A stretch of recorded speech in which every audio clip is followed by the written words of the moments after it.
3, 2, 1, and we're live. I'm joined by Robbie O'Driscoll of Cafe Move. I'm in Cafe Move at the moment, just finished workshop with the amazing Emmet Louis. Great. Yeah, why don't you introduce yourself, Robbie? Let us know a bit about who you are. Jesus, you're going to put me on the I spot know, with put you on the this spot stuff. straight away, Fuck don't it. worry. Can we curse? Oh, you can curse. Don't worry, it's explicit on iTunes, so you can just go ham on it. Yeah, I suppose, yeah. Say I mean, fuck, shit, cunt, sorry. yeah. Okay, cool, because there will definitely be plenty of that for sure. That's Yeah, man. alright. Like you said, I'm Robbie O'Driscoll. I'm trying to define myself. Don't know how to do that, but the best way I could do it is I would be the guy who opened the cafe/movement centre in Cork, because I think it's high time we had plenty of these about the place, because we've already come to the acknowledgement that we as a society are deprived of movement, yet the establishments that are created to promote movement are shite, because there isn't a whole lot of movement inside them, nor do they cater to the social aspect in which we all desire, and which social networking has completely obliterated. So I suppose I just put two things together. I saw that the internet, I saw it like that. Social networking via these mobile devices were getting super popular, yet people were getting more and more isolated. And actual social networking, like what we're having now, like conversations and people interacting with each other, was actually becoming less frequent. And then, you know, like I said, high time, everyone, like, there is no surprise now that we're come to terms with the fact that we don't move enough, and we're a species that thrives on movement. So I thought I'd put the two things together. I'd bring people together in a place where everybody moves their way without a particular dogma. I don't consider myself a guru, a mentor, not even a good coach. I just like the concept of ever moving. I like bringing people together in one place. I like bringing in people who are really good teachers, so that those within my community here and anywhere else then come and join, and they all move together, chat together, spread the knowledge, spread the good vibes to each other, and then let the ripple effect go forward and onwards, and take it from there. Like, that was pretty much the idea behind the whole thing. Prior to that, I was a freaking electrician. Yeah, I was a tradesman for 11 years. Sparky. Yeah, man. Knuckle dragging, working class upbringing, really. Like, you know, I blew my back out. I was always into fitness. That word. But at the same time, I say, that word. But when I was training by myself, this was before there was mobile phones and Instagram, and it was a fitness thing. It was just, it was just train. Yeah, like we cycle to the gym, keep yourself. Yeah, exactly. We would just go to a leisure centre, I'd get on my bike, cycle, train with my buddies. We'd have the crack. We'd feel good. I suppose we fill out our t-shirts, and at the weekend we get pissed. This type of idea. Like, that's where it started from. And then I've always liked, in some way, shape or form, taking care of myself, because it always kept me in good form. And I love being in good form. I love having the crack. Blew my back out. It was, from hindsight, it was a combination of being absolutely almost to the level of rigor mortis in my flexibility. My strength training was terrible. It was what I was picking up from looking at others, maybe reading a magazine here and there, picking up some bits and bobs. And it was only a matter of time. And my tradesman lifestyle, which would consist of just exactly, getting up into an attic, pulling cables left, right, and centre for 8 hours a day. And of course, I was oblivious to all of that at the time. Blew on my back.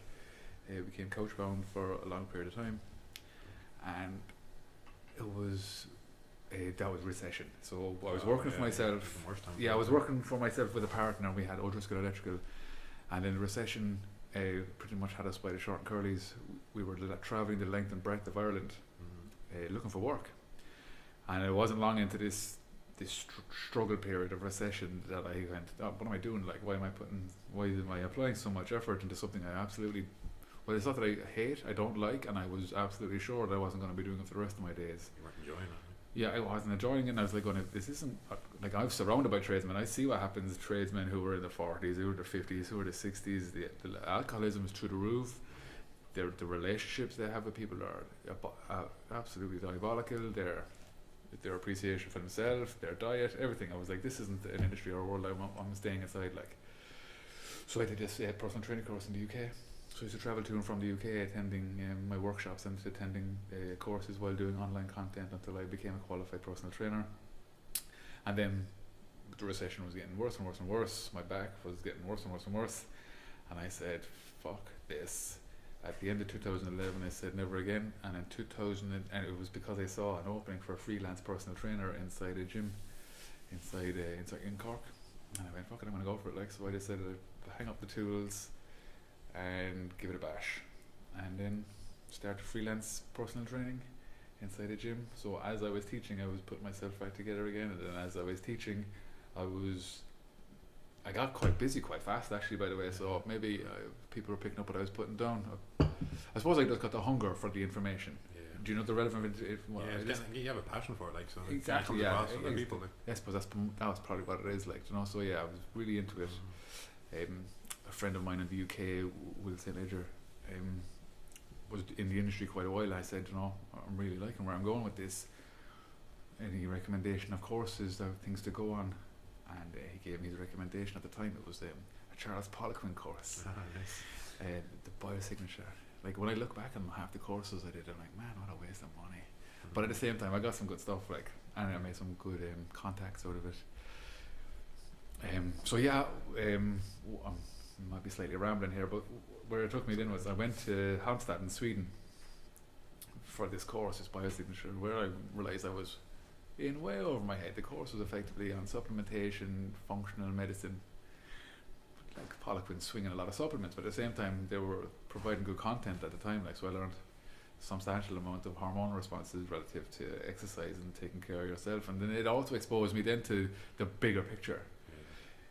You know, at the time it was people coming to me for body composition reasons, and that's what I went over there for. I went over there to support this body composition thing. It was all muscle, it was all get lean and get muscly at the time. And my clients were either overweight or they just wanted to look great, like. Yeah. So I said, okay, I wanted to be better at what I was doing, so I went over to learn this stuff. And again, like I said, it was nutrition and supplementation, education, really. Like, but I also realised then what can actually be achieved through tweaking nutrition and little changes. Like. Yeah, small changes in nutrition and supplementing the body. And I understood deficiencies then, in particular minerals and vitamins, and I was like, holy shit, man. All of these deficiencies that people have such a knock-on effect to them on a personal level and their health, and they're none the wiser, because I wasn't any the wiser. I mean, things like being B12 deficient and how that affects your nervous system, like, nobody knows. Vitamin D, everyone in this country. Yeah, exactly, sure, freaking everyone in this country is vitamin D deficient. Like, no wonder we're one of the most depressed countries in the entire world. Like, you know, like the weather, the moping that goes on about the most talked about thing in this country. In the country, exactly, and probably is because everyone at some level knows they're deficient. So yeah, I came back from that course and I just got the hunger again, and I was dealing with my clients and I was using these nutrition and supplementation tweaks, and I was actually getting some incredible results. One lady had come to me because her GP at the time had said to her, you need to get your health in order to conceive, because she was looking to become a mother. And she said, my goal, what are your goals? I want to have a baby. And she said, what? You know, my GP told me I need to get healthier to have a baby. I'm like, I'm happy to help you get healthier, like, but I can't be saying, like, you know, I'm going to help you conceive or anything like this. I have no idea how to help you do that. I can help you get healthier. She got healthier, she got leaner, and what do you know? Yeah, baby. There's actually a picture of the child over there. So then I was like, okay, this is good stuff, man, because this is incredibly rewarding. As much as people were like paying me the couple of euros, just to see people change as individuals and their eyes get brighter and their mood raise, and I was like, this is incredibly rewarding. I'm loving this. Like, I'm a part of this person's life getting better. Like, so I went and studied more. Got more information, was it more efficient at helping people. It wasn't long before my personal training service inside the centre was booked out. I went in and did other courses with Czech. Did you ever hear of Czech, Paul Czech? Yeah, Czech Institute. So I did some content with them, holistic lifestyle coaching, which sounds again now super hippie, but at the time holistic wasn't this abused word like organic and gluten free, and that it was like holistic meant everything inclusive. Like, and now holistic all of a sudden means you're a lunatic. It's the thing, like, I mean, so many of these terms get co-opted by people. I think that's one of the things now that without naming anyone, but like the movement world has become so co-opted with like it means this, and it's like no, it doesn't. Even like we were saying with before the podcast about parkour, as soon as you say that, everyone goes, "Oh, the thing on the rooftops." Yes, what I mean. Like, yeah, that's 1% of the 1%. Like, you know, yeah. It's a tiny percentage of the people who do it. Whereas you say movement, to me, since I'm used to it and I'm in the world, I think of places like this.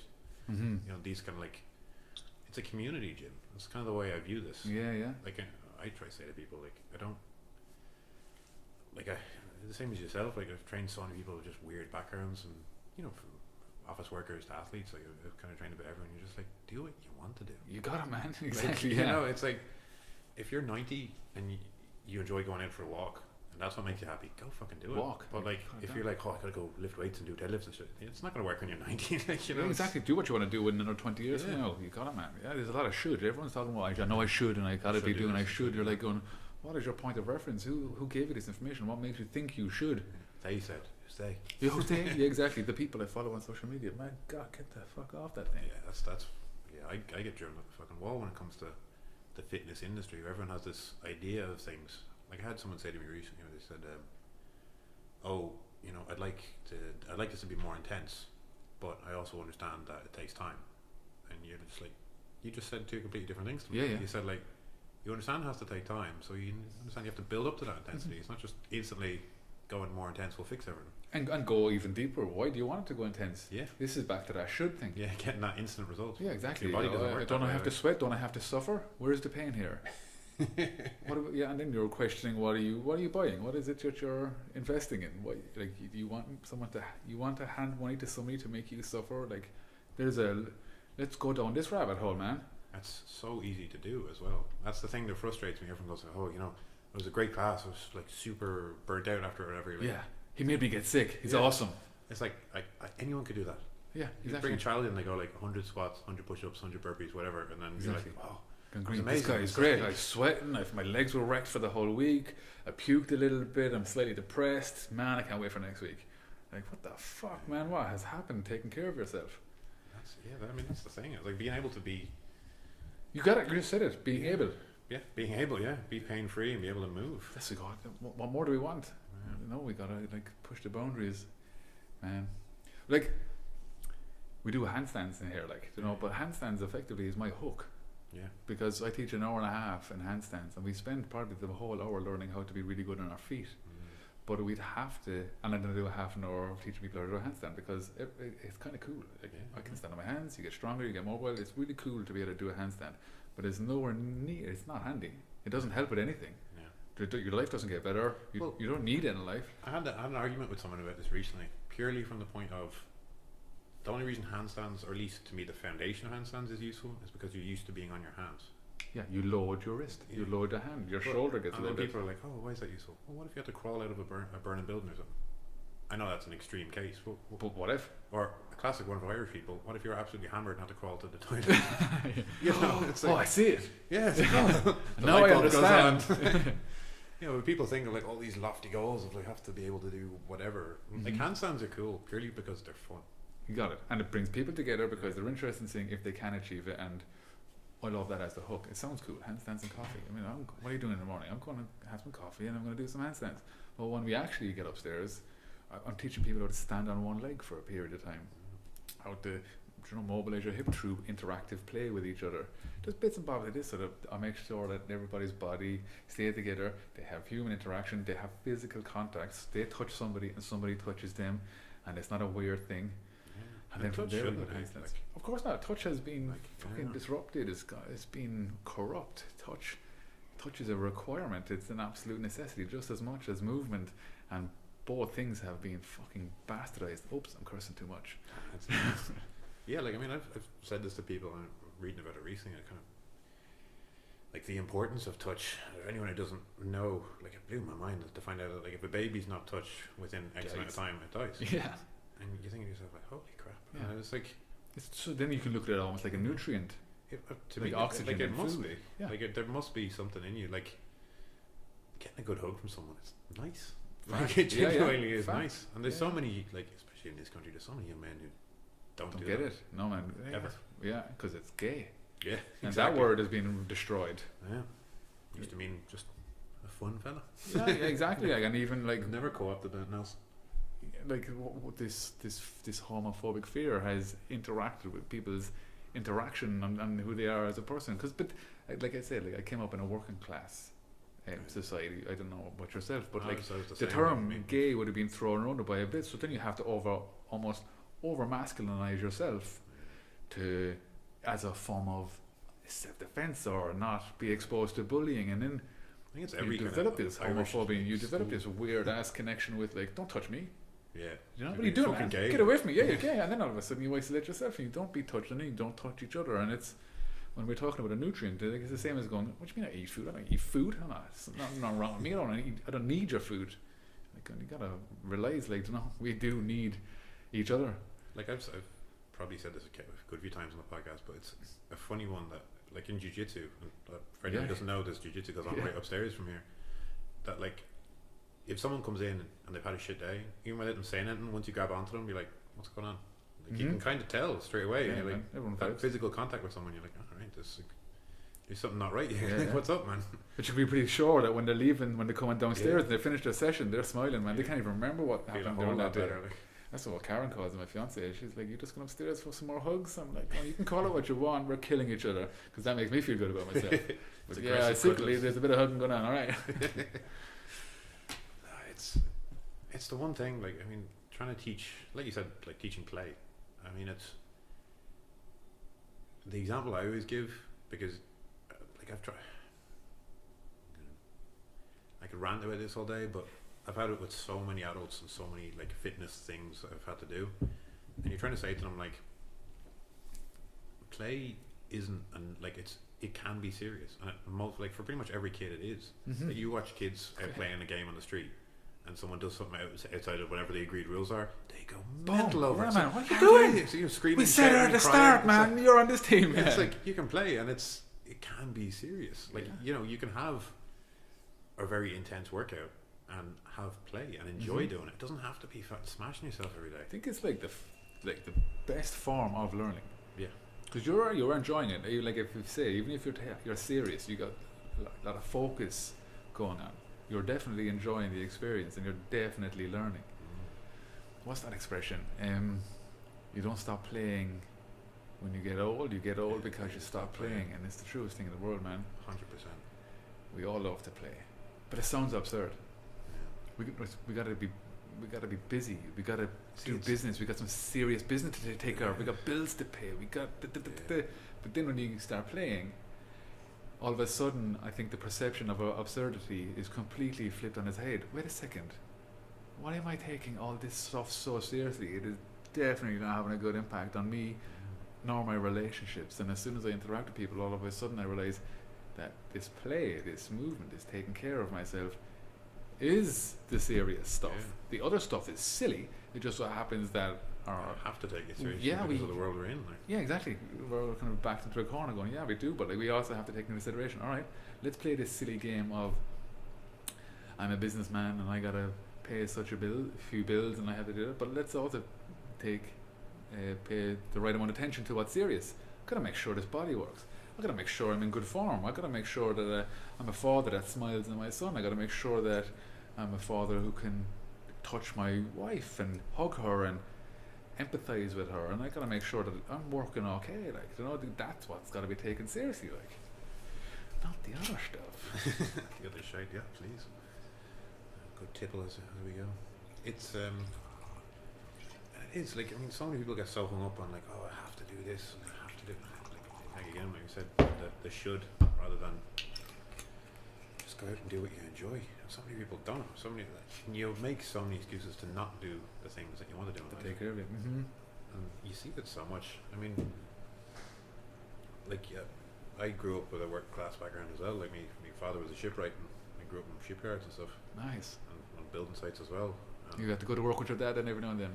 Yeah, oh yeah. And it was funny because you'd see lads, you know, all ages up and doing stuff. And part of it kind of gave me a real appreciation for, like, being able to move when you're older. Because you'd see lads who are like the shipwright game now, it just means no one really kind of gone into it because it's not really money in it anymore, at least in this country. When you say the shipwright game? Shipwright, as in like fellas that make boats. Like boat builders, right, nice like, one. Maybe that was more of like an engineer, like, you know, more kind of a mechanic, I guess would be the term. Mhm.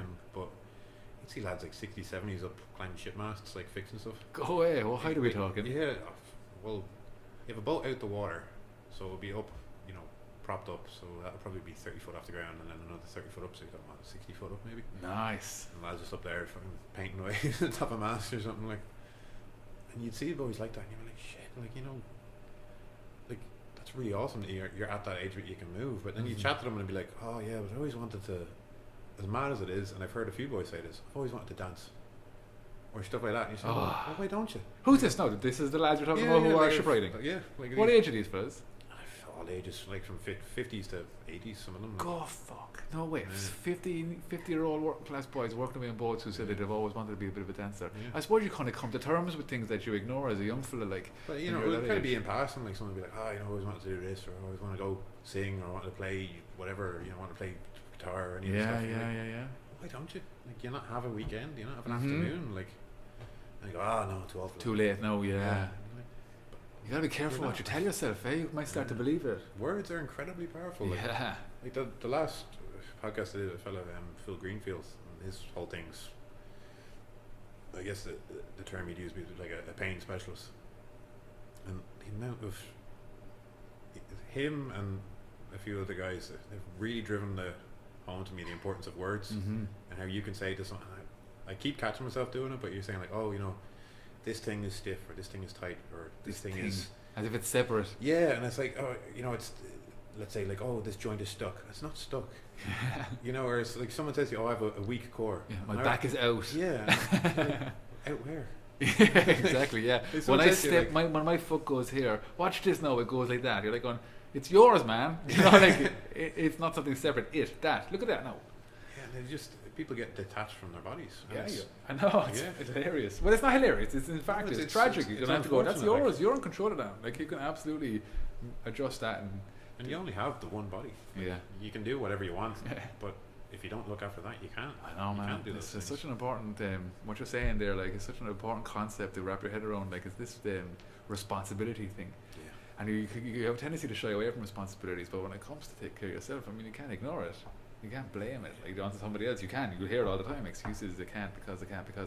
But at the same time, once you come to terms with the fact that you're responsible for everything in your life and responsible for yourself, it in itself is liberating. Because you're like, oh, wait a second, I can actually do whatever the fuck I want with this thing. Once I learn how to do whatever the fuck I want to do with this thing, like. And I think that's like something that's really been, like, I hate the term fitness industry and all that, but I think it's something that you don't see in that anymore is personal responsibility. That like you go to a class and you expect them to give you the results. Be your mind. Yeah, like you know, they'll tell me exactly what to do, and then I'll get better, or I'll feel better, or like this will happen. And it's like Emmet has said it, that you know a lot of people will do a flexibility class, whether it be yoga or Pilates or whatever, and then they spend a month, it doesn't work, or it doesn't work for them. Yeah. And then it's like, right, I'm not flexible. I'm done. That's exactly. I'm done. Rather than like, maybe I should try something else. What age are you? I'm 35. How long have you been practicing this? A month. Yeah, and you came to that conclusion. Come on, what did you just do for the last 20 years? Sit in a chair at an office maybe and that's undoing. Yeah. Yeah, it's funny. And like back to what you were saying there about the terminology and the power of words and this not thinking thing. I've actually had clients say to me before, wait, you want me to think? Like they were shocked, like, wait a second, you want me to think? They're not my clients now. I make sure I filter these people out, like who don't want to take responsibility for their own body. And like my whole point, what I'm doing here is teaching people how to take care of themselves. Or what do you think you should do? What happens when you move your arm this way and lift your arm this way? Do you feel how that is better? Oh yeah, we'll do it again the next time. And then don't expect me to tell you to rotate your shoulder. Listen or pay attention to yourself. And then back to the power of words. There's many times I catch someone in here and they pull off a feat. So someone who's been chasing a chin up, for example, and it's actually a particular person in mind, and they do the chin up, and then they jump down. I go, did I just do a chin up? Yeah, I'll never do it again. There's just something wrong. No, they can't fathom that I came on. And then people applaud them and, oh, well done, congratulations. And then they go to do it again and they sabotage themselves mid-action. No, I can't do it. I can't do it. They don't own it. Like, they don't want to take this thing that they're chasing, achieve it, and then let it, what do you call it, mold them or be a part of them. You did it. You achieved this. Like, you know, they give their power up. Like, they just just spit out these words that just give away their power. It's just so common. I catch people giving away their power, and I have to pull them. So I find myself doing less teaching in regards to, pull your knee, make sure your heel is touching the ground, and a lot more going, hey, stand up tall, own that. Like, don't faff away your achievement, or don't start telling me I can't today or I'm tired. Like, you gotta pull people on this, and that can be quite frustrating for people to hear someone pulling them on their words. But it's the exact same as pulling them on like thoracic extension when they're squatting. You gotta be like, no man, you gotta manage this also. These are habits that you're after forming that you haven't realised you're forming, or are having a negative impact on yourself. Not to say I'm a dictator in regards to how you conduct yourself, but like, my intentions are good, and I just want you to hear what you just said to me, and then the fact that it could possibly be something you say again tomorrow, and the day after, I wonder why you're not feeling more powerful or stronger as an individual. Yeah, it's forever, man. Yeah. I mean, there's a woman I teach, and she'll know who she is when I say this, but she always says to me like, she wants to learn handstands. She goes, I can't do handstands, I can't do them. And then I'll be like, just kick up to that wall there, kick up. I'm like, that's better than mine. Like, that's far better handstand than mine. Yeah. And you just keep telling yourself, oh no, I can't do it. And then she get up there and be like, oh yeah, I'm doing it. And then she come back down and go, oh, I can't do it though. And then you just did it again. It's like, just did it. Yeah. I've seen you do it countless times. That's exactly what I'm talking about. Yeah, and people do really sabotage themselves. Yeah. And it's like, no, I can't do it. I can't do it. Yeah. And I think Irish people, especially, are quite bad for it. Like, we are quite a self-deprecating group of people. Just like it is 800 years and all this kind of jazz. Like, but like this, keeping each other down, keeping yourself down, is almost like this a cultural narrative that's going on. Now we can actually say goodbye to it. It could be let go, like at this stage, and be like more supportive of each other, and less bringing our problems to the table, and bringing more of our support as a cultural tweak. I'm sure, like, we're not going to change the whole world and all that, but it could be something that we could bring aware to. How we're entering each conversation, how we're showing up to the conversation, and what we're doing with our words, as opposed to constantly, I'm tired today, I'm sore, I don't think I have it in me today, I don't want to do it, I'm cold, I don't think I had enough sleep. Shut the fuck up, man.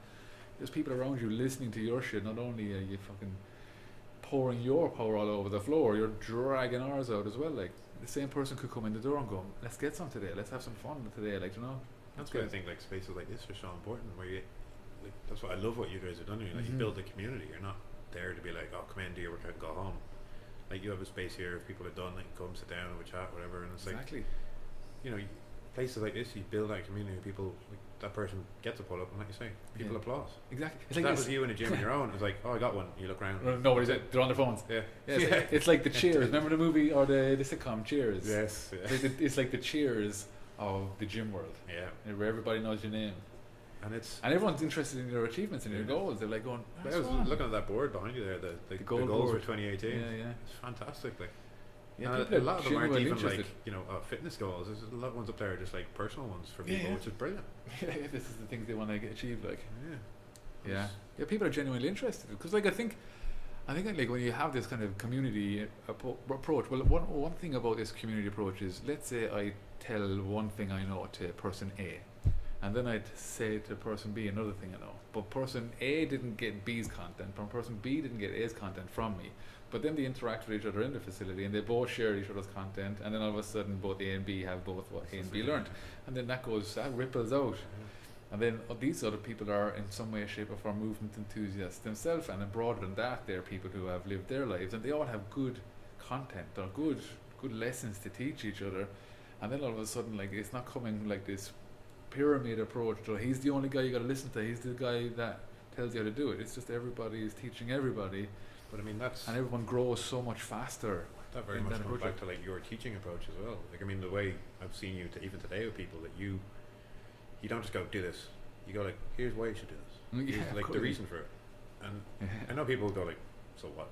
But I've been around a lot of trainers, and they just go do this. And there's you don't want, like, you're like, why? Like, I get it. All right, I got to do this. Yeah, but get me better, or whatever. But you're going like, oh, do this because this will help with this. And then that person goes home and goes, oh, this person in my family, they have a problem with this. Here, maybe you should try that. Yeah, exactly. That's the point. That's the point. It's sharing information in that regard. It's educating people, and I think that's something that's really left out in like the whole fitness side of things. So Yeah, people are yeah. just like, oh, Do go, 10 of shut up. these Yeah, and shut your mouth. sit in a bike and do a spin class, and just like go home. Yeah. Have a fella shout with you for half an hour, whatever it is. Mm-hmm. Never done one, so I don't know. I didn't do one either. I've seen them. Oh yeah, let's not do that. Although the only thing I will say, if anyone's ever watched Here Comes the Boom, there's a scene with Baz Rutten, Baz Rutten MMA, Mm-hmm. MMA fighter, where he goes, he teaches a guy to fight, and he goes, now I have to take a class, and tears his pants off and runs into a spin. He teaches the class, or he hops up the front, he's like, let's go guys. I'd actually go to a Baz Rutten spin Oh, I class would. all day long. That would inspire the hell out of me. Whatever you say, Baz. And it's I mean, like how do you teach people as well is a massive thing. Like the way you were saying, which is it's huge. I mean, I was even going to say it to you, and you brought it up yourself with how you teach people. Like I was watching John Danaher recently on Joe Rogan. He brought up how he teaches people, which is how I try to do it. And I had one person say to me, like, you think I'm a fucking idiot, like why are you saying this to me? Because the way I teach people is I ask them questions. I go like, why did you do that? Mm-hmm. What was the reason for you doing that? And they go like, what do you mean? Like, I did it because you told me. And it's like, no, but why did you do this thing? And I go like, oh right, yeah, because of this or whatever. Yeah. And I've had some people like, fucking, like, do you think I'm stupid? It's like, no, I'm just trying to find exactly. out why you were wanting to do it, or what because this is what you feel. Yeah, that's exactly. First of all, you're like getting to the bottom of their thought process and helping if you can adjust it and if it's going to be supporting them. And it's another way, like you're learning how to be a better teacher. Yeah. Why did you do this? I'm actually, authentically, genuinely interested. Let me know why you did that. Is it because I had said it to you? Is it because it felt right? Is it because you picked that information up somewhere else? Did you feel it within yourself that was the appropriate thing to do at the time? Like, I'm interested. Yeah. It's actually weird for people to have somebody be interested in them. Yeah. Oh, 100%. And like, I suppose, like you said at the top, sometimes I forget this, that I'm actually passionate, maybe, whatever it is. Like, I'm just really interested in this stuff. I just find it so freaking interesting that we are the pilots of this fucking, what I've heard it be called a flesh vehicle. Like, you know, we didn't get the user manual. We gotta kind of figure it out, like, you know. So like when I concluded that, I'm like, I'm just so freaking interested. Like, the more I see other people and what they can do with their bodies and their thought processes, it's too interesting to not pay attention to it. It's really hard to not pay attention to it, because every time you learn something, all of a sudden so many dots click into place. Like, oh my god, I get it. There are so many, and then you get a flashback and you're like, well, that's why I did that thing, and that's why that hurt. That's why that person couldn't get that thing. That's yeah, exactly. So much comes together. So then, like, you come to someone and you're like going, asking them questions like you were just mentioning there, and then if they take a step back, it's probably because it's not often someone shows an interest in them and asks them a question, which is tragic. It is tragic. It's freaking heartbreaking. When was the last time someone genuinely asked a question about you and did not talk about themselves in the conversation? Do you know?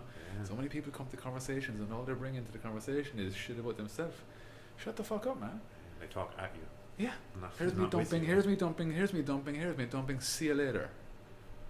And then someone comes along and asks you some, questions like tell me about your father, or who was climbing masts and painting things up. That's fucking fascinating, man.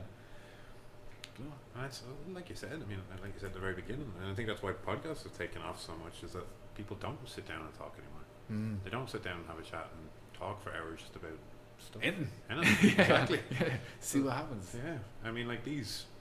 Obviously, people find some interest in these because we're talking about interesting topics for some people. But I mean, it's important to do that with people, to sit down and just talk. It's a requirement. It's a necessary requirement. Like, if you're opening a I don't mean to plug, but it's more the idea about the place. Like, it's so important to talk. We know for a fact we love social interacting. We love learning about each other, but we're so kind of caught up in our own shells that we do it from a phone, and you're not learning anything, nor are you sharing anything. Like, I had this conversation with my neuromuscular therapist. He's getting some treatment on my hip the other day.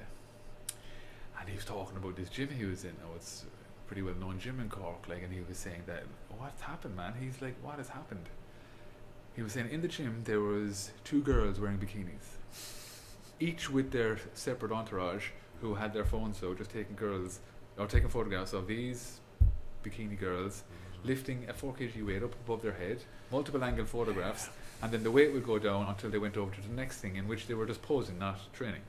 He said that on another side of the gym there was a bunch of guys who were clearly on cocaine, because every time they were doing their reps they'd jump, shout, high five, chest bump. Then he said in other areas then you have people just staring at their phone, they'd do their set and drop their phone. And he said everyone across the board was just on their phone. I've only ever been training inside this facility for so long, so I don't, the conventional gym I don't see anymore. And then I was talking to him, I said, you can't enter a centre like that and come away in better shape, mentally nor physically. So by comparison, going for pints with your buddy or buddies is probably better for you, your health in particular, especially your mental health, than it is going to the gym. So now we're in a situation where gyms are worse for your health than going drinking with your friends. What happened? Where did that go wrong? I saw this thing recently, and I'd love to know the reasons for it. Obviously no one does, but they're saying that there's a proportional rise in obesity as to the rise in gym usage. So as gym usage goes up, as does obesity, which makes no sense, because surely it should go down if people are going to the gym. And if that is split in the population has been, but at the same time then they have this obesity measurement is like your weight per height, so these dudes could be just getting super buff, like according to this obesity thing, the Irish rugby team are all obese, all overweight. Then they all need to be on medication, and given that that's an operation where you turn their stomach into an egg, stomach staple. It's like, we were joking with the coach about this recently, and I hope no one takes this the wrong way, but what we were saying was the biggest problem with teaching people how to move is that everyone thinks they know about it. And I don't mean that condescending way, even teachers. Like everyone does know about it, but the problem is some people know more than others, and more importantly, I don't train myself. I go to other people and ask them stuff, and I get them to train me, because no matter how good you think you are, no matter how good, like, you look at someone and go like, that person's amazing or whatever, like take whatever sports person, whatever person you look up to, they have someone else teaching them, because, well, the best do at least, because you're going to do what you're good at. You're not going to do the things you're shit at that will make you better. Man. And that's across the board. I have my coach, I just recently wanted to improve my strength and put on some meat, so I got in contact with my buddy Will over in Newcastle, physical performance. Dude, give me a program. He sent me over a program. I'm working off another coach's program, not my own, because like you said, I won't be as accountable to myself for a particular goal. I will explore movement by myself. I will enjoy, exactly, I do the stuff I enjoy. Like lately it's a bit of dancing and handstands and acrobatics and BJJ. I have my BJJ coach, I have my BJJ team. But like you said, man, everyone needs accountability, everyone needs a coach, everyone needs a teacher, otherwise we fall into this little loop going, I am the best. I am so good at this. Like, I always joke about this guy, and if he listens to this, he knows I'm talking about him, and you deserve this to be said. Say his fucking name. Well, because he'll get driven to distraction. But a GA player, right? I think he's torn his hamstring about 3 times, and just refuses to stretch. And you go, and would you fucking stretch? Like, please. Like, he's strong as an ox, but just won't stretch. What is it? Just like strength training and GA? Yeah, like that's pretty much all he does. Yeah. And anyone who knows GA players, most of them tend to be fairly stiff, and they're like solid, the toughest dudes around, and they're like touching timber. But that's really not necessarily a wire good thing. ropes. Like, yeah. And it's like I try to use the example of like a door that's rusted shut. That's essentially what mobility is. It's those hinges, and if you don't get them moving, it's going to tear that door apart. Yeah, man, that's not what they call motion lotion, isn't it? Yeah, it's WD-40 for your joints. Even like a deadlift, even if you want to get stronger, if you can't get down to that bar to pick it up properly, good luck picking up a heavy weight. Like, just tear you in half. Yeah, like this reduced elasticity, flexibility, mobility, whatever you want to refer to it is getting in your way of movement. Yeah. So, and it's getting in the way of strength gains. I mean, if you can set it that way, you want to get stronger, get more supple in your hips. Yeah, and the thing is, like, you don't need to get like flexi like gumbo. You don't need to be doing the splits, but if you're a powerlifter and you want to squat good, you need to be able to squat. As simple as that. And just trying to load a load of weight and go down. Like, we've seen countless times that people just ends up getting hurt. Right? Something goes, done. Oh, my knee, oh, my hip, oh, my back. Yeah, it's an unfortunate side of it. Like there's so much to it, and there's so much crack. yeah, It's the most important part of it. yeah. It's all this movement jazz is crack. I suppose, do you know what the problem is? Because we keep referring to it as movement. What a broad term. What So the again, like I said, fuck with words, do you it's just mean? labels. Like, Yeah, what do you mean movement? And then, but at the same time, it's probably our responsibility to do better than that. yeah. If we're in this world as fucking, oh man, even being referred to as a movement teacher, or movement therapist, it's kind of ridiculous, isn't it? What do I do? But like we I teach probably people how to move houses. I get their boxes. yeah, exactly. What is it like? Even when someone pulls up outside, it's a movement center. What do you do? Like, we do teach people how to move better, but I suppose like that doesn't. It doesn't paint a clear picture. But at the same time, let's say it's the 1950s, and someone pulls up outside a yoga center, like you do yoga. It doesn't do the same thing. So we're probably at this point in which people have gathered some form of interest in what is this thing. Yeah. But to help the general public understand the point and the approach and why it's not all like killing yourself and why it's not all stretchy namaste, I love you chakra. Not to shit on it, but this, you know, both of those now have got so much coverage that people kind of understand what they're investing in, getting involved in. As soon as you say yoga, someone knows what that is. Exactly, they know I want to do yoga and I'm interested in finding out more about yoga. I know what lifting weights is. I'm interested in going into lifting weights. And then you have this other territory, this movement thing. And I hear all these guys talking about this movement stuff. It seems kind of hipster and a bit of a. And I go, yeah. If you just invested a small bit of time into the practicing, you first of all enjoy the process, and second of all you'd reap the benefits. And then you'd have a point of reference to where you can make your decision from. But this is the trickiest thing. That's why we offer a week free. Like, come in around, check it out for a week. I can't tell you this face-to-face conversation what I do here, because it's not understood through words. It's understood through practice. The really nice thing about like movement spaces or gyms or whatever people want to call them is that you do such a broad mix of things, and that let's say you go into a gym and you're just doing class whatever, and you don't really enjoy it. You come in here, you might do 6 or 7 different types of, you know, fitness class in a class. Yeah. You know, so then you might go like, oh, I don't like that weightlifting stuff, I don't like the running or the skipping or whatever, but I really like those, like that bodyweight stuff for the pull-ups or the handstands or whatever. You know, I might go do more of that. And even if you just find that out, that will make a massive difference in your life. Like, the many times I've had my members, like long-term members, people who are invested, they're going nowhere, they love the place, and they still don't know how to tell their friends what they do. They're like, I go to this place, and they're like, they ask me, how do I tell the person what you do? I'm like, I don't know. You tell me how to tell them, because it would really help my marketing. It would really help us on the website, because we don't know how to get that message out, or to tell people the benefits, or to tell people why they should try it out. Like, they're like, I do it, I like it, I've never been injured since I started. I've never been injured. They do this stuff. So I don't know. Like, it's getting traction. see, I kind of compare it to MMA in a lot of ways, and that like what movement is to me now, it's like MMA in the early days. It's like UFC 1. Yeah. Where you said to someone back then, 3 fights a night. yeah, but you'd say to someone, What do you mean, gloves? Like, what's MMA? And they go like, well, there's like this lad who does like a judo thing, and then there's like a kickboxer fella, and there's this fella over here who's a wrestler, and there's that fella who does this thing. Yeah. And it's kind of the same with movement. And people say like, oh, what's movement? Well, we do like a bit of this, like weightlifting, and we do a bit of handstands, and we do a bit of this stuff. And I think it will take time. Eventually, people it'll like MMA now. It's very much here's the core arts and stuff we do, and this is the thing. You And say this MMA, is people know what it somebody's expression of it. exactly. Yeah. And yeah, like Conor McGregor doesn't fight like John Jones does. You know, No, not at all. Two guys are completely different. Different backgrounds. But like a lot of these guys would do like Muay Thai, BJJ, boxing, and that's plus whatever. Yeah.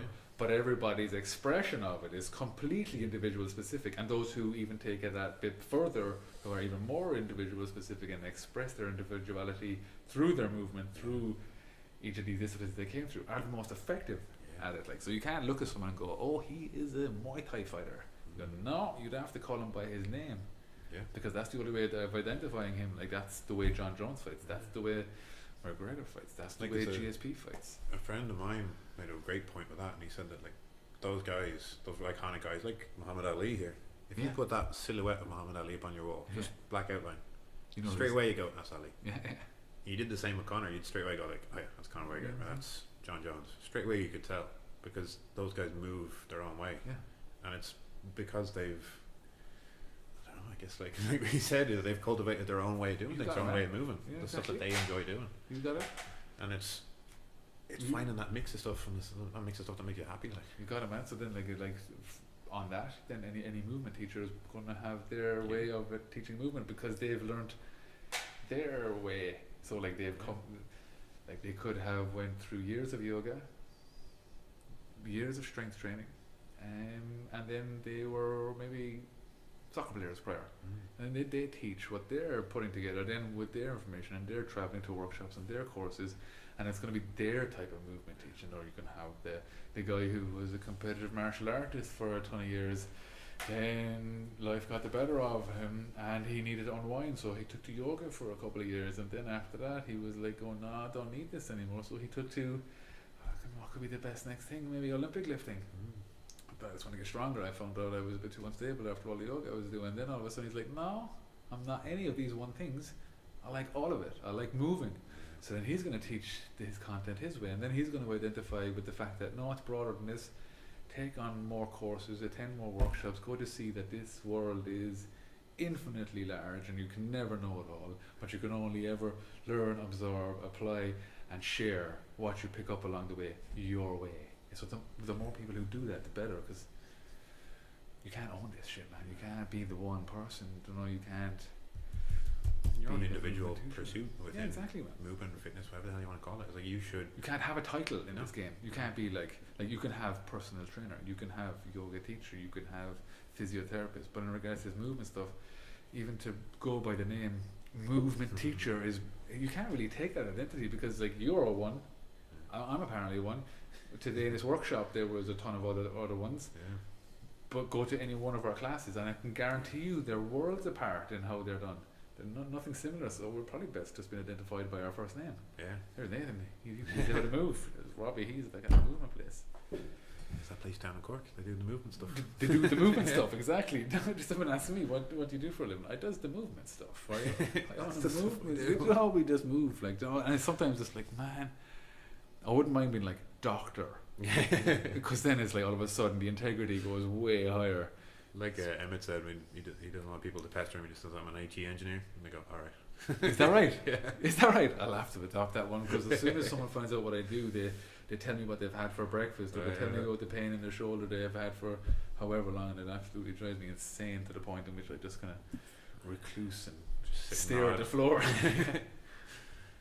It's about words, they're so powerful the way they put things in the boxes, but not being able to have the term or terms now to define what exactly it is we do makes it Or challenging for difficult, us and yeah. challenging for others to want to invest in us. Yeah, because people say like, oh, what is it you do? And you go like, oh, I do this, I do that. And I think the most important thing about the movement world, which is the reason why I love it and the reason why I got so heavily involved in it, is because it's, like we said there a minute ago, it's an individual pursuit. And us, ourselves as coaches, that's what we try to do. I mean, yeah, we'll teach you a handstand, but I'm 6'5". If someone comes to you and they're 5'2", it's going to be slightly different. Like little details as to how they teach it or how they'll learn it. Yeah, Their bodies simply just move different. Like you said, as our teacher, the gang, whatever that is, I think our obligation is to ask questions, like we said earlier, and to provoke, Yeah. not to like just say this is how you do it. It's more to provoke independent thinking in regards to the way in which an individual moves. You can give specific parameters around like developing strength, or the parameters we got in regards to programming, how to improve mobility. There's going to be a specific scientific approach that has been carved away through sports scientists and whatnot that can help us achieve particular goals in regards to strength and mobility, to expand our capacity of movement. But outside of that, our best role is to get people playing and thinking. And that's it, man, isn't it? And then going, no, show me your way. Like I'm interested in seeing your way of moving, because I want to learn from you too. Like one of the most powerful things you can say to someone as a coach is why. Yeah, you could do it all day long. You could do it for an hour. Like, You'll probably break down crying by the end of it. I don't know who I am. because one of my buddies went to me, he was like, oh, I want to lift 200 kilos by the end of the year, or deadlift 200 kilos. And I said, well, why? He went, I don't know. It took a while. We went, I don't know. Yeah. And you're like, was there a particular reason? You were getting powerlifting, whatever? No, just go think about this now. Yeah. And Because this is a lot of time, Yeah. money, attention, and demand on your body that you're just putting yourself up for. You're dedicating training now. You're taking away from you're taking away from other stuff that you do in order just to lift this heavy weight off the floor. Lift everything on the floor, yeah, exactly. No, don't get me wrong, I love deadlifting. but But if you have to back you up have with a to good idea, accept that, yeah. I'd like to increase my testosterone levels. Yeah. I'd like to be stronger. I'd like to look buff as fuck. I'd like to pull hot chicks. What you know? Give me the reasons. But if Pull you hot don't chicks off the have the floor. reasons, yeah, exactly. Pick them up and over head. If you have a reason to back it up, then cool. And then if you're committed, then awesome. But if you're just like an I don't know, then you're going to be an I don't know in your approach too. And even if the reason is because it's fun, then great, just accept that and own it. Yeah, boom. Yeah, awesome. That sounds good to me. All right. I mean, that's why I do handstands. People go like, "Oh, why do you do handstands?" Because they're fun. Yeah. I never got to do that stuff as a Yeah. kid. I mean, I learned to cartwheel at the age of 23. Did you? Yeah. Yeah, People yeah. go like, "Oh, you can You've cartwheel always been that." good at this stuff. Oh, Yeah, yeah. Oh, Jesus. Yeah, the Yeah, amount of it's times it. I get that, like flexibility and stuff, people are like, "Oh, you've always been flexible." It's like, yeah, me at 6'5" with my ballerina body. Yeah, man. Yeah, I'm the exact same. I get that all the time. You've always been into this stuff. But no, I haven't. I loved video games. Yeah. I didn't really like sport. I still don't get most ball games. Like, I remember, like, we were partying when I was 15, 16. Like, we were bushing. Like, we were drinking alcohol early in Ireland. Like, we were, like, destroying Most ourselves. Irish lads do it. Yeah, like. exactly. Like, you know, I wasn't into this when I was older. Or when I was younger, not a chance. Yeah, I was the same. I don't know when I cartwheeled. Yeah. I have no date on that, like, and it wasn't in my youth, that's for sure. Like, I just remember it was like maybe 2 or 3 months into starting capoeira. yeah, And it was purely because I saw all that movement stuff. Like, my kind of roundabout story I got involved in all this stuff was that I saw yeah, cool. George St. Pierre. Well, Well, no, give me a date. What time frame are we talking here? So- Where are we? when I was basically all started for me in college when I was like 19, 20, doing computer science, not enjoying it at all, giving up sports, going into secondary school. I watched a documentary about the Gracie family. Yeah, this joke. No, this was like some obscure one that was like a Brazilian one that got translated, and it was on YouTube. And I found the clip recently, and it's fantastic. If I find it, I'll show it to you. Yeah. It is just this 2-minute clip, and I always show it to people now, where it was showed Helio rolling with Hoyler. Yeah. Fucking Hoyler's a badass, like, and it was choking the shit out of him and throwing around the place, fucking happy out. And it goes, here's Helio Gracie, blah blah blah blah blah blah. Here he is sparring with his son at 92 years of age. And I was just Wait, like, what? Yeah, I was like, what? And Rewind that there a second. Is it? yeah, I was like 90. Like, and he can do that shit. And I was like, all right, whatever this is, I want to learn it. Oh, someone is, yeah. And that month I went and joined MMA gym. I went and started learning jiu-jitsu. And then I was like, now the problem is I'm a tall guy but I've never been strong up until maybe the past few years where I've gotten a bit stronger. And then I was like, right, I need to learn how to like move better and get stronger because I'm fucking getting crushed. Because our gym used to like anyone over 80 kilos go spar on that side, anyone under 80 kilos go and spar on that So side. you were like the 100. I was 81 kilos. yeah. So like Yeah. there's a fella, Big Dave, I've probably mentioned it a few times. He's like 120 odd kilo Oh, ex powerlifter. No. Yeah. You're with Dave. Oh, Yeah. what? Oh no. Like he'd be the sort of guy. I always joke it. Like he does the Undertaker sweep. You ever see the Undertaker in wrestling where he just sits up with someone on his chest? Like Dave would do that. I'd be sitting on him and you just go, Mount. no, you don't. No, sorry. Yeah, like full mount, sitting on the dude's chest, and you go, no, sorry, mate. That's not how it's going down. You just stand up. I'm like, you fucking dick, Dave. Fucks, yeah. And now he's gotten fucking seriously good because he learned small man jiu-jitsu, which is terrifying for a guy that size. But did that, got into all the MMA carry on, and then. When what's the MMA carry on? So I started off in jiu-jitsu, then got into Muay Thai, and then into MMA. All in the same centre? Yeah. Yeah. SBG City Centre, unfortunately, is closed down. And then, kind of kept plodding along with that, and then I watched. Are you competitive? Yeah, I'd had 2 fights, 1-on-1. I actually broke my wrist. 2 1? Yeah, no, 2 weeks before it, Oh. and then stupidly went in and fought. Knowing you had a broken wrist? I had an idea, but I wasn't sure. And did you tell your coaches? No. Yeah. Stupid young ego. Like, And how did the fight go? I got TKO'd in the third. Were you pulling? You obviously didn't throw anything with your left. If you actually find the video, if I remember to link this, I think it's like 7 minutes into the video, I punch him once with a jab, square in the nose, and I remember the feeling.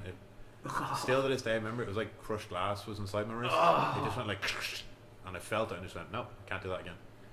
And I like jabbed him square in the nose, and he kind of was like, "Oh, I remember it." Like, and then I just couldn't do it else. I just tried leg kicking him and almost subbed him in the second, and then swapped for an armbar or something kind of stupidly. I had him tight in a triangle and just was like, I gotta finish this.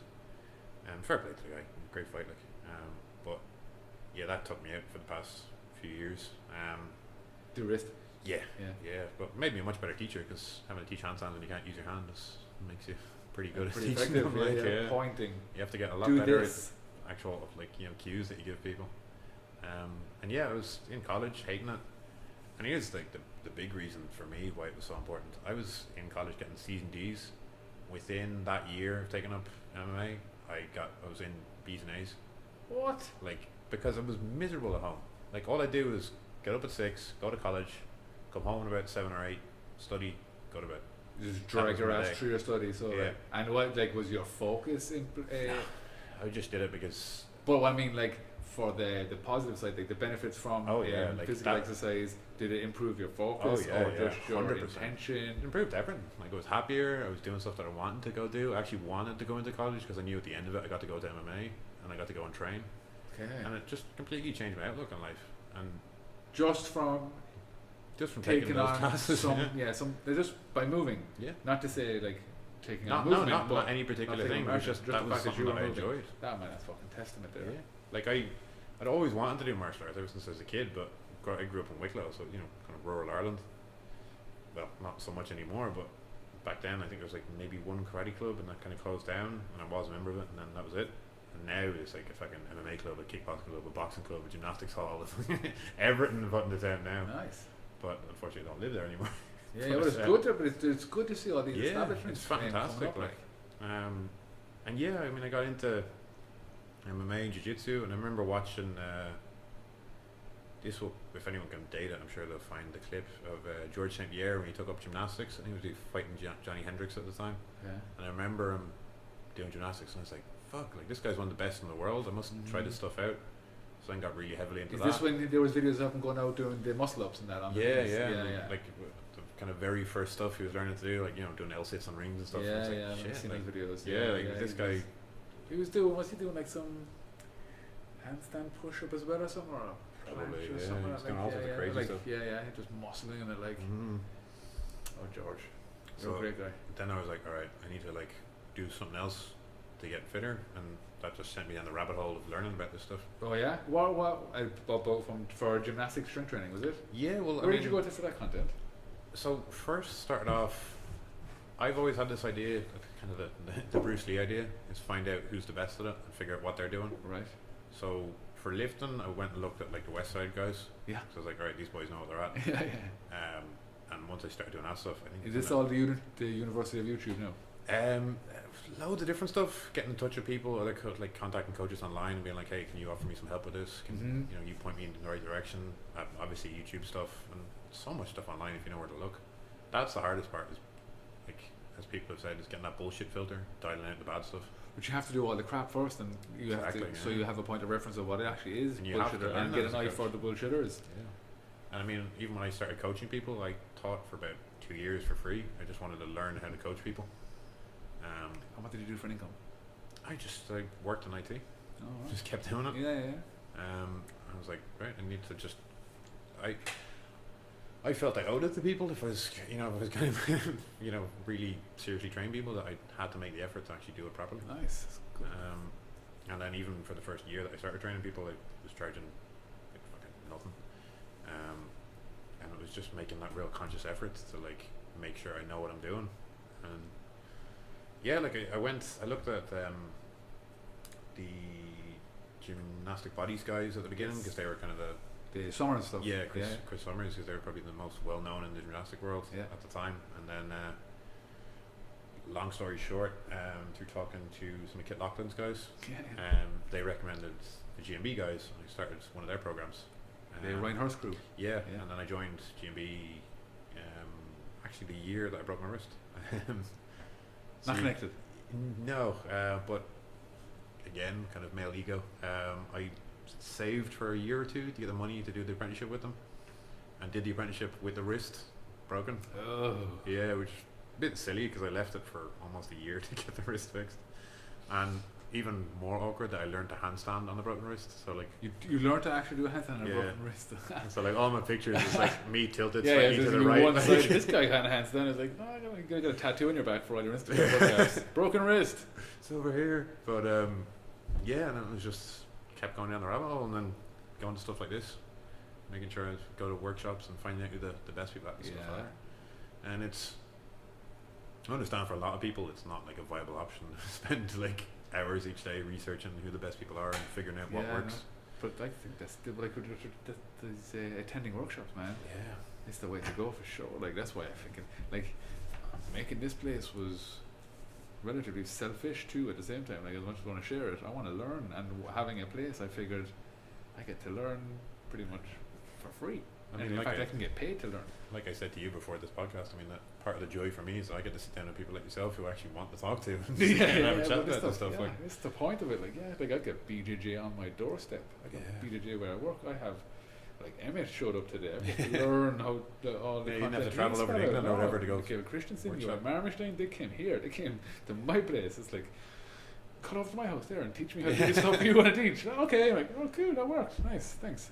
So yeah, it's great to pick up all this stuff from the best in the game, like, and on, like, long may it last, like, keep them coming.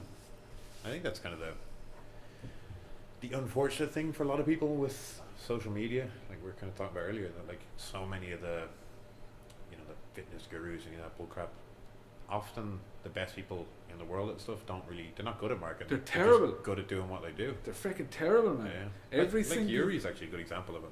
You Yeah. mentioned him, like he doesn't really market that much at all, but Not he's, really. he's fucking great at what he does. Oh, exactly. Yeah, same as Emmet. Yeah. But I think it's the same with most people that get into this game. They're all Yeah. so well intended. They genuinely want to learn this information so they can share it with people. That's just their orientation. They're not really about the dollar bills. They have no idea how to market it because they can't tell them what they're doing. It's like the best artists. They paint. Let's say they do a painting. How did you paint that? They have no idea. Yeah. They can't tell you. I just did it. Did it? Exactly. So it's the same with these guys. The guys with the best content and the best teachers and the most enthusiastic, passionate, and happy to answer your questions all day long are the same guys who are so fucking terrible at telling you how good they are. Yeah. They can't do it. And the guys who are really good at telling you how good they are, they ain't that good. They just got good at convincing you Good at that they're marketing, good. like. Yeah, exactly. There's a huge difference. That's why, that's a big reason why my fiancée Karen had to really get her hands dirty and get stuck into this place, because I have no idea. I cannot market this. I have no idea. In my head, it was like, I open the doors, and Cork is going to be the best place in the entire world because this is what it's missing. Everyone's going to love it. We're all going to have great crack. We're all going to be super healthy. We'll be high five, and everywhere we go, hey, see you at the class. And that's how it went in my head. Then we opened the doors and it's like, what now? People in here. Yeah. I said, then like I can't do it. I'm terrible at it. I could talk all day long. I can move all day long. I love this stuff. But like Karen then had to help me, like, kind of administrate it, send the emails, contact this person, organize a schedule, and all that stuff. Just absolutely sucks the soul out of me. So I'm sure it's the same as all these other guys who love it so much that they just want to do that. Just do that. And with someone else. So it's actually the same with Emmet. Right? Elise does all the organising because she understands that like the best guys in the game don't know how to organise. Maybe they don't want it. It just kills them. And this Tom Wexler is the same thing. He's an unbelievable teacher, unbelievable content. He has no idea how to organise the whole thing. Like, And I think for so many people as well, that it's like you just want to get good at what you're good at. You want to get good at what you're good at. And like marketing you, like not even marketing yourself. I think yourself and myself are kind of a good example of it, that we understand we're not the world's leaders at anything. So like we're still learning. That's why, like you said, like why you had Emmet here today, because we need to learn this stuff. Like, you know, it's such an open book. Like, and anyone who tells you, "Oh, I have all the answers," straight away you gotta go. Alarm bells. Fucking guys. That goes back to what you were saying about the bullshit meter. You have to meet these guys first and believe them.